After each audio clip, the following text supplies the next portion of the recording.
Assalamualaikum warahmatullahi wabarakatuh. Kali ini saya ingin membahas tentang herbisida. Nah, ini herbisida jenis kontak, yang ini herbisida jenis sistemik. Kedua herbisida ini digunakan untuk perkebunan sawit, untuk perkebunan sekitar rumah atau pekarangan, bisa digunakan untuk membunuh gulma di pematang sawah ya. Herbisida ini menghasilkan radikal hidrogen peroksida yang memecahkan membran sel dan merusak seluruh konfigurasi sel tersebut. Jadi saat larutan ini terkena gulma, maka racun ini tidak disebarkan melalui silem, tetapi dia disebarkan melalui phloem. Entah itu gulma, entah itu tanaman, dia itu juga memiliki jaringan phloem dan silem. Anggapan kalau dicampur keduanya ini, maka kerja herbisida tersebut akan lebih maksimal. Jadi kalau ini dicampur, nanti jadinya ada yang cepat mati, ada yang agak lama matinya, terus ada yang cepat tumbuh, ada yang tidak. Nah, itu dilihat dari sifatnya seperti itu. Nah, kalau ini kita campur, coba kita campur ya. Ini herbisida jenis kontak kita campur dengan jenis sistemik. Nah, kebetulan ini merek tertentu, kita campur dia langsung menyatu. Ada beberapa herbisida itu kalau dicampur maka jenis glifosat itu akan di bawah, paraquat akan di atas.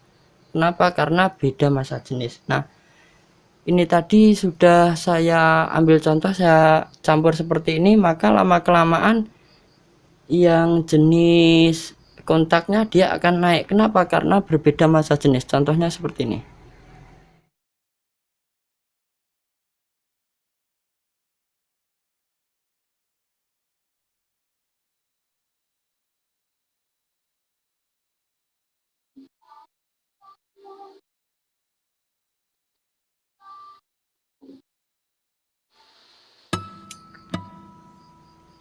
Pertanyaannya, gimana kalau ini disemprotkan atau dispray pada gulma? Apa yang terjadi?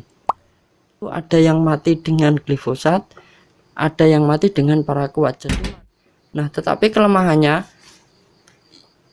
herbisida yang matinya dengan kontak dia akan cepat tumbuh, tapi kalau herbisidanya matinya hanya dengan yang sistemik, maka dia matinya agak lama tetapi tumbuhnya agak lama juga. Herbisida yang agar sasaran yang matinya itu banyak sebetulnya tidak boleh ini ya dicampur sebetulnya, karena kalau dicampur ya itu tadi ada yang ya cepat mati, tapi ada yang tumbuhnya agak lama, ada yang cepat. Nah, yang bagus itu adalah glifosat ataupun paraquat itu dicampur dengan metil metsulfuron. Nah, jadi kalau mau mencampur agar menambah spektrum sasaran gulma, itu glifosat dicampur dengan metil metsulfuron bisa, paraquat dicampur dengan metil metsulfuron juga bisa. Nah, ini sengaja mereknya saya balik. Kalau ini tadi yang ini kan jenis glifosat, yang ini paraquat, ini tadi sistemik, yang ini kontak. Jadi kalau kita mau pakai glifosat saja, campurannya apa? Metil metsulfuron. Tujuannya apa? Untuk menambah spektrum sasaran yang lebih luas. Begitu pula dengan paraquat, dicampur dengan metil metsulfuron, maka spektrum sasarannya juga lebih luas. Ini pencampur yang pertama.